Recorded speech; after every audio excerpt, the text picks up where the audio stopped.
From Chicago's Can TV, a look at the week's events is reported in the newspapers, in the blogs and online, and on radio and TV. This is Chicago Newsroom. Well, hi there. Welcome to the show. Welcome back. And thanks to Eitan Mikhaili for sitting here and taking care of things while I was off having a little bit of a summer break. Thank you, Eitan. Glad to have you do the show. So it's been a big week for news. The Jacksons have been sentenced, and another Metro Board member has been asked to resign. And we had two absolutely unexpected developments, big developments in the news today that absolutely nobody saw coming. First of all, on Monday, we learned that the Chicago Public Schools have decided that they need to open more schools right after they just finished closing 50 schools. And this is the big surprise. They want them to be charters. Who could have imagined that? And then the other thing we learned, courtesy of the Tribune, is that Mayor Emanuel's altruistic effort to save the lives of our vulnerable children, not the ones who are getting shot, but the ones who are being run over by cars speeding past schools and parks, his effort is paying off because they did some tests and they discovered that about 1 in 10 people who are running past these cameras are running so fast that the mayor is going to be able to mail them a $100 ticket in the mail. So yeah, maybe about 1 in 10 folks in Chicago are going to get dinged with nice big tickets. Good news, of course, your taxes are not going to go up. They're just going to be mailing you speeding tickets in the mail. So here to help us understand what all of that means, we've got Al Keefe here, Alex Keefe from WBEZ, back again. Nice to have you back again. Thanks, Alex. And Bill Ruthhart is joining us from the Chicago Tribune, who has been writing about this and writing quite well, I might say, letting us know what's going on with the mayor's camera program. Bill, I got to say that it's been so interesting to watch the evolution of this since Emanuel took office. Mm-hmm. It started out as a public safety because of red lights, and now it's moving up to we've got to stop this horrible epidemic we've discovered that people are driving too fast. So we got to stop them with these cameras. Yeah, that's right. And we've seen some developments, and this all kind of started as a public safety initiative, of course, from the mayor.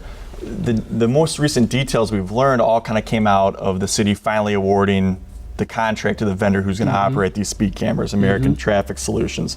And so when that contract got quietly announced a few weeks ago, we immediately started asking for the test results from the cameras they ran as a trial when they were competing for the contract. They didn't just give them to you? No. We asked, but of course did not get them immediately. And when they finally released those this week, we learned that 4 test cameras up for a month nabbed 93,000 potential speeders. Did you know that they were doing the tests? Did you know where the tests were being done? Or we were aware of a couple of the locations. I mean, there was 2 finalists for the contract. There was American Traffic Solutions, so they operated 2 test cameras, and then there was Xerox State and Local Solutions. They operated 2 cameras themselves too. So we knew there were these 4 cameras up. And we knew that whatever those 4 cameras caught was going to give us the very first indicator of how many speeders we could be talking about here. And so we learned 93,000 violators, and that's not just going 1 mile an hour over the speed limit. This is 6 miles an hour or more, which is the threshold to receive a ticket. So you break down the potential revenue there. It all depends on how fast you're going. 6 to 10 miles an hour, you get a $35 ticket. If you're 11 miles an hour or over, you get a $100 ticket. So about 22% of the speeders were going more than 11 miles an hour over. That's $100 right there. It's $100. So you added up these 4 cameras. If they were live and issuing tickets, it would have been about $4.7 million for 4 cameras in just 1 month. There's a couple of different ways of looking at this, right? I mean, one thing is to say if one of these cameras is going to be set up at Gompers Park along Foster Avenue, an area of the town that I'm very familiar with. I've been driving along Foster Avenue for, 40 years or something, and I probably have been in the range on that nice long stretch of Foster. In the 22%. At least the other one anyway. And this idea that we've discovered, it's like they took some bad news a lot of people are going to get a lot of tickets. And they turned it into a kind of a good news story. We've discovered that there's this horrible problem of people driving too fast. We have to stop this. We have to correct this. The cameras are going to take care of that. But at the same time, they're trying to sort of have this both ways when it comes particularly to these pilot programs. And they're sort of talking out of both sides of their mouth. On the one hand, when the Trib crunched the numbers, and if anyone crunches the numbers based on the pilots, you can see that these cameras, just based on these 4 test sites, could make astronomical amounts of money. I think you guys said in the hundreds of millions of dollars. That's right, yeah. On the one hand, the city has said, no, well, these are higher traffic areas. They're not representative of the city. But on the other hand, they held a press conference when they first put up these cameras at the park you're talking about, saying, well, this shows that there is a huge speeding problem in Chicago. So they're sort of having it a little bit both ways. They're only estimating, I think, $15 million in revenue for this year. Next year it jumps 40 to 60. I'm not sure what the red light cameras have brought in, but their argument the whole time has been kind of what you're saying. You know, it's not going to be a huge windfall because people learn. You know, for a little while, I was single-handedly funding the city of Chicago from the red light camera at Lawrence and Western. And I finally learned my lesson, a $400 or $500 lesson over the last year and a half or so. But I finally learned my lesson. And I think the city's argument is other people, you know, the Ken Davises of the world will also slow down too, and it won't be as much money. Well, I know you brought that up in your story too, is that it's hard to really predict this because these things do have an effect on people's behavior. But it's one thing for Al to learn that he's just gonna have to stop for that light that's turning yellow that he wouldn't have before. It's another thing altogether to, like, I mean, to lighten your lead foot. Yeah. Well, I think people believe that it's their constitutional right to drive 8 miles an hour over the speed limit. I mean, I think Thomas Jefferson addressed that in the Federalist Papers, that 8 miles over the limit should be Lakeshore about... Drive is 20 miles. That's right. And on the Edens it's 30, but let's not. But I mean, I don't know that it's going to be possible to change that habit. And there's just something so cynical about using that as a revenue source. I mean, it's just kind of like, well, I don't know. I'm falling down the rabbit hole here because I don't want to be the guy who's advocating being able to drive faster than the limit. But it's probably the one thing that absolutely every single person, no matter how moral or ethical they are, does. Yeah. And to be able to just zip these things in the mail right and left is going to be, it's just going to be a very interesting thing to see if it does change. What I think is it will to some degree change habits, but what it really will change is aldermen.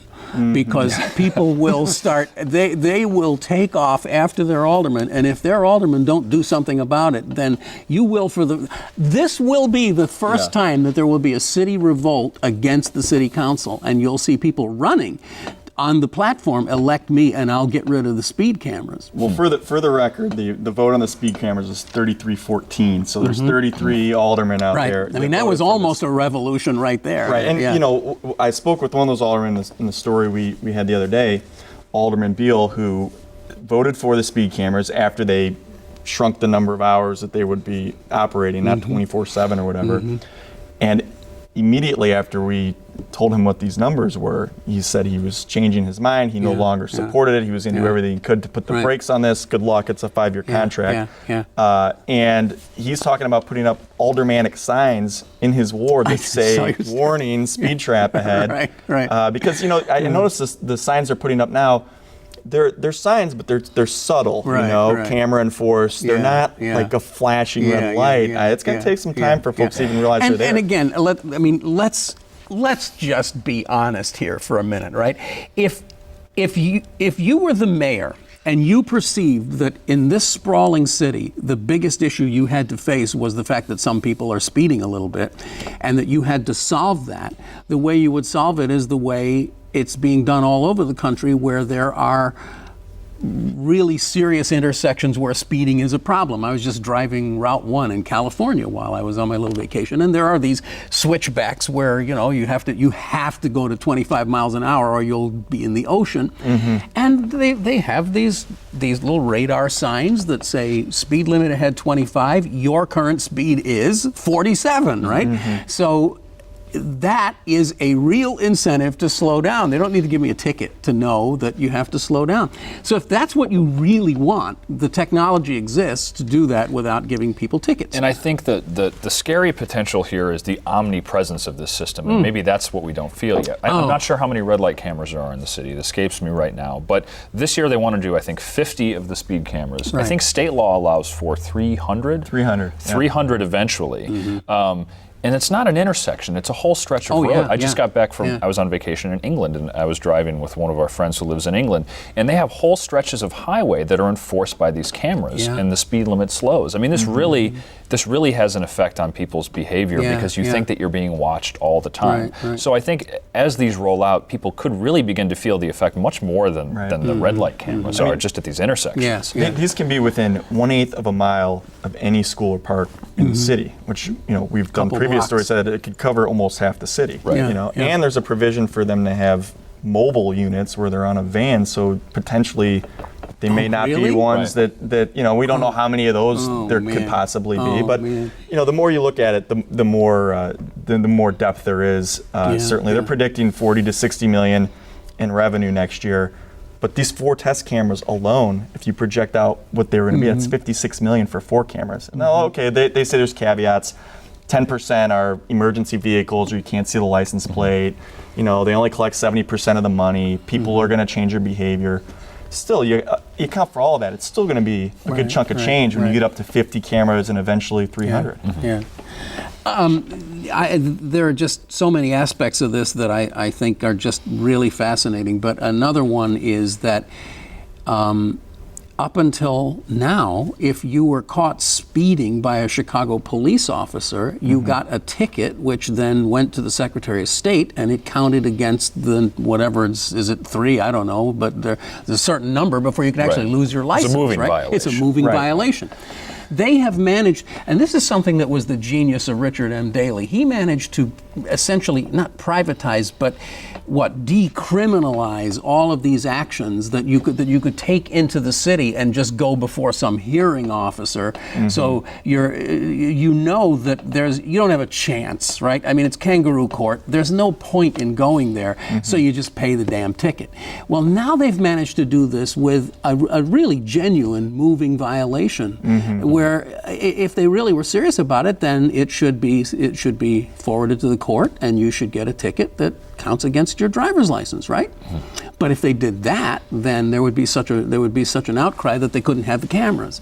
So it's a very clever and just incredibly cynical way of just squeezing money out of the public. I know we're not allowed to say that because this is not Mayor, I wouldn't. I'm not accusing you of doing this just to get the money. I know you wouldn't do that, but that's what this is, and it's just like you're not allowed to say it. It's like we don't have a way to raise your property taxes. We know that if we say we need more money and we're going to raise your property taxes, we'll get voted out of office. So we're going to try this instead. And see if we can get a couple $100 out of you this week. It's interesting to deconstruct the argument that was made for these in the first place, right? Child safety, speeders, right? And he still goes back to child safety at every opportunity. And the evidence he used when they first went into this was, with the red light cameras, our traffic accidents have plummeted 60% by red light cameras. And he chastised the Tribune in particular for not reporting that. I read that interview. And we said we don't report studies in which we're not given the data. We have to independently verify. So we asked and we asked and we asked, not me personally, but the Tribune, for the data. And we finally were told what was an informal analysis of by the Transportation Department. So then we did our own analysis at the Tribune. We looked at the federal traffic data. We looked at the intersections of the red light cameras. We found there wasn't a 60% plummet in fatalities. It was about a 25% drop, which mirrored the drop across the entire city and nation. There was a traffic trend. So there was no evidence that the red light cameras did anything to reduce overall traffic fatalities.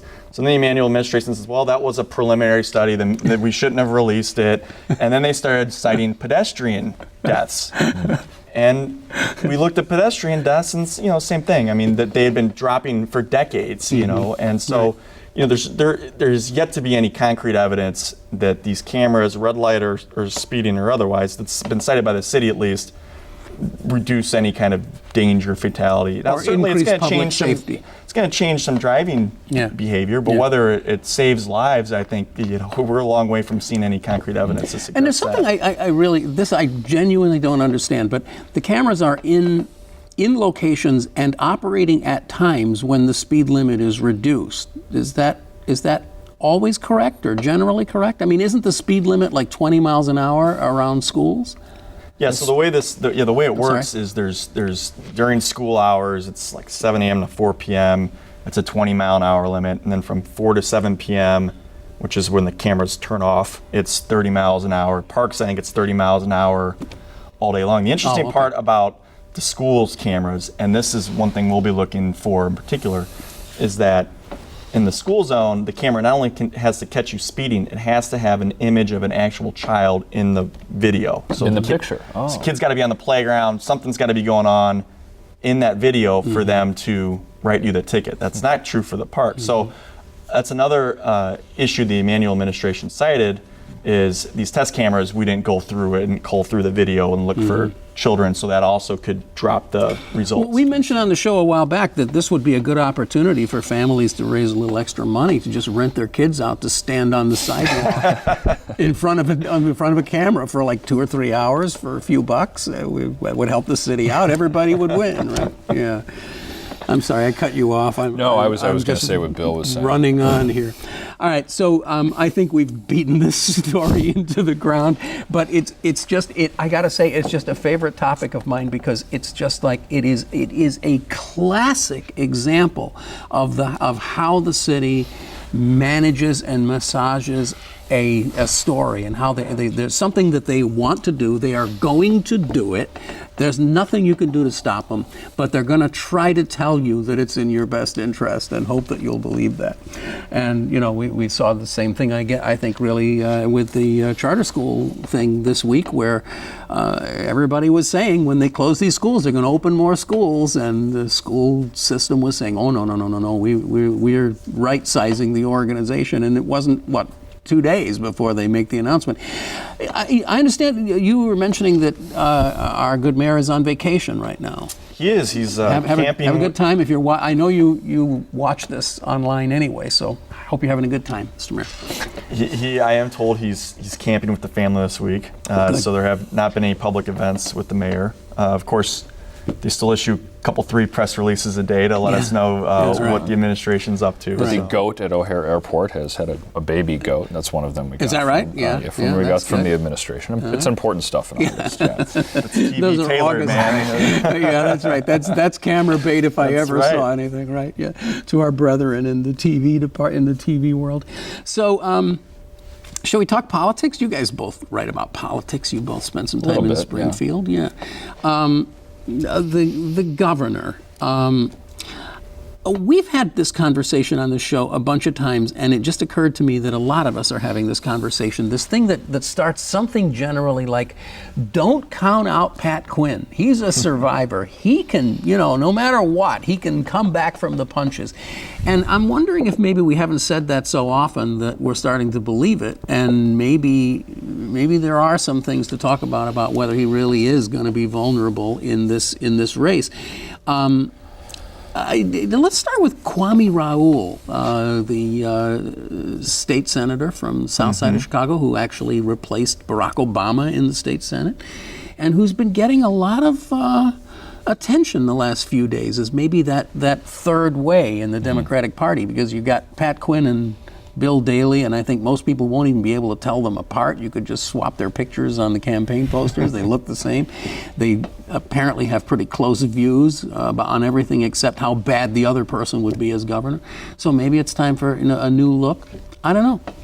I haven't directly asked Kwame Raoul about this. I know that he was asked about it yesterday, and he didn't rule out a gubernatorial run. But I've had my eye on him for a while because politics-wise and policy-wise, he's been someone who seems to be on the make. I know, speaking of Jesse Jackson, who was sentenced yesterday, when that seat was being filled, he tried to position himself as sort of a power broker to try to find a consensus candidate there. And of course, he's been very involved in the pension stuff lately. He's chairing that little this conference group, committee, right? Yeah. So he's putting himself. It seems like he's doing all the right things to try to jump up to higher office. Whether he'll actually pull the trigger, I don't know. The whole thing is a house of cards, right? It depends what happens at the bottom. Yeah. I mean, Kwame Raoul's, he was kind of gearing up for AG when everyone thought Lisa Madigan was going to run for governor. So that didn't happen. And he's got, I think, almost $500,000 in the war chest, which it's not a bad start, but he would be behind pretty significantly. Right. We're getting up to Labor Day here. Time's running out, and the thing that's interesting when people mention him is that the unions don't have anybody to really fall behind yet, right? They're angry with Quinn. Right. They look at Daley and they see the architect of helping with NAFTA among other things, the Commerce Secretary. Yeah. So they're not in love with either one of them, but if this pension conference committee finds any solutions, he's going to be heavily involved, and any solution's not likely to make the unions happy either, right? Yeah. So, and interestingly enough, he will then have his thumbprint on a plan to the degree that Bill Daley and Quinn don't have, because they've been very careful not to get their hands So it either doesn't go far enough, or it hurt whoever they want to say it hurt, and so that's a difficult position to be in, and one I'm sure wasn't even contemplated, because when he ended up on that, everyone was thinking Lisa Madigan was still going to make a run. Yeah. So, and then, of course, if they fail, this is another failure to do anything about pensions. So it's kind of a tough spot for him to be. I just think that, I think I'd be a little surprised if he jumps in at this point. But there's definitely been some whispers lately. A couple of weeks ago, we did the whole show on ALEC, the American Legislative Exchange Council. They were having their birthday party, their 40th birthday party here in Chicago. So we thought we'd talk about them for a while.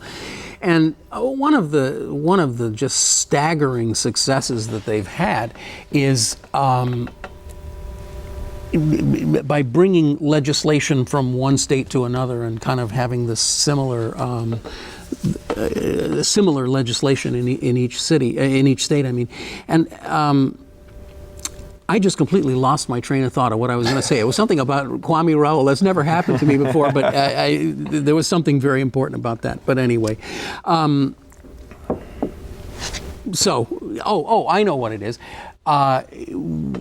You have the Democratic Party with this possibility of somebody like a Kwame Raoul, but what you really have is the Republican Party gearing up, and you've got somebody like Bruce Rauner, for example, who could raise $500,000 with a phone call, or pull it out of his pocket, Seconds. Exactly. Yeah. So money is not an object, and it kind of makes me wonder if we're not seeing, and this is the ALEC connection, if we're not seeing something that has happened in a lot of other states, like in Indiana and Wisconsin, where the electorate gets really kind of tired of what's going on, and they say, let's bring in a really good business-oriented Republican guy with a nice suit to fix this problem. And are we at that point yet? Is that what's going to happen here? I think that's contingent upon things reaching a fever pitch that, in my opinion, and there's no way to quantify this, have not been reached yet. I would look to pensions, I would look to finances, obviously, to do something like this, but things are getting worse and worse. I mean, on Friday, very quietly, Moody's downgraded 7 Illinois universities. I was sitting at my computer and I kept getting these emails, and it was unbelievable to me. And it didn't get any news coverage until about the middle of this week. So we could be reaching that point. I mean, the city of Chicago Public Schools have their own pension problems, which are specific to them, but also involve state oversight.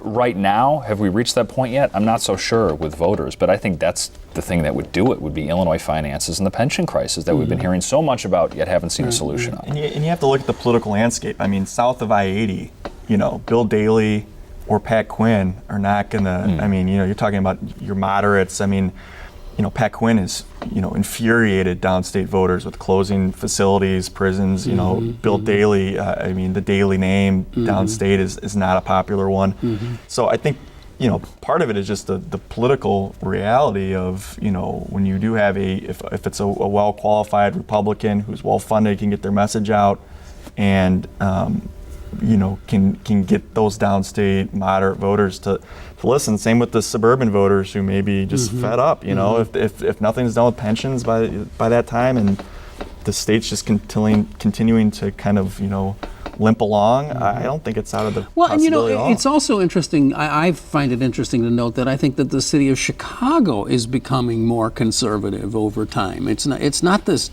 We just kind of assume that it's this bastion of ward politics. It's really not. The demographics of the city have changed, and we essentially elected a Republican mayor for the first time. I mean, and I'm not even being snarky when I say that. This is a guy whose policies are pretty much in line with many Republican, certainly on fiscal issues. That was kind of what the city did. They said, let's do this. Let's bring in a guy who's a fiscal conservative in a nice suit. Let's have him take a shot at this. Anyway, I don't know. So, we only have a couple of minutes left, but there was a big deal in New York with the federal judge overturning the stop and frisk laws in New York, and it has set New York on fire. People are obviously in two camps, but it sounds like most people are saying this is a horrible thing. We need this. Our crime has gone down, and that's the reason our crime has gone down. And then they started taking pot shots at innocent old us. They started saying nasty things about Chicago. It was very mean-spirited, I think. Yeah. Well, look, when you've been getting the national headlines that Chicago has for the better part of 2 years because of your homicide numbers, you're going to be the negative poster child, whether you like it or not. And that's what's happening here. Is New York is concerned about Mayor Bloomberg in particular, very upset with this ruling out of this 3-week trial, or whatever you want to call it, I guess. And it says we don't want to turn to Chicago. Our crime rate's down. They had 400 some murders last year. Chicago had 506. They're 3 times the size of Chicago. So they feel like the stop and search provision has helped them keep those crime numbers down. And I think Chicago's involvement is more of just we don't want to be them. It's an image problem. Right. A lot of these quotes I read were from anonymous sources in the New York Post. In the New York Post, right. An anonymous source has told the New York Post. Right. So whatever you, I don't know how much stock you put in that, but it's certainly an image thing. I mean, you had mentioned earlier the notion of Chirac and the violence that goes on in Chicago. That could be the biggest problem. And Gary McCarthy, just the other day when this whole thing came up, was saying, listen, everybody does stop and frisk. It may not be a set policy, but everybody does something like this. And police departments need this kind of thing to be able to police properly. And the basis of the lawsuit was dealt with minority profiling, and that's always a very sensitive subject. The percentage of folks stopped were higher than the percentage of the minority percentage of the population, but then you get into a higher percentage of crimes committed by that certain demographic, and this description of suspects and what they're looking for. So it gets there's a lot of statistics, and I didn't follow the 3-week trial closely, but I know that there's a lot of different ways anytime you're dealing with statistics you can cut them. But the end result is a bunch of NYPD guys going to have to wear cameras while they're pulling people over to monitor the behavior. And so, there's 2 very different schools of thought on that. Obviously, the mayor in New York is very upset about it, and Chicago, just by our recent headlines here, have kind of gotten sucked into it a little bit. So. Yeah. Well, we have 15 seconds to comment on Stanley Rakestraw, who has just been asked to step down from the Metro Board. Will there be more? I'm done. Why not, right? It's interesting in this case. That's the best answer. In this case, he was supposed to be the suburban cook representative, but his house in Flossmoor burned down 2 years ago, and he's been, he's been living across pulled from up Millennium in a Park. luxury condo near Millennium Park. Poor guy. So, he finally, we brought the news to Preckwinkle, and she asked him to resign, and we're waiting for that resignation to drop. We got to drop it there. I'm sorry to say. Al Keefe, WBEZ, thanks so much for being with us again today. And Bill Ruthhart from the Chicago Tribune. Glad you could join us for the first time. Thanks for having me. It's been a Joy having you both. You've been watching Chicago Newsroom. It's a presentation of CAN TV, a public service of CAN TV, and you can see us on cable, of course. You can also, if you are so inclined, go to this address right here that you see on your screen, and you can watch us anytime on YouTube, and you can download us on iTunes, podcasts, just everywhere you want. We're everywhere. See you next week with another edition of Chicago Newsroom right here on CAN TV. I'm Ken Davis. Thanks. Bye-bye.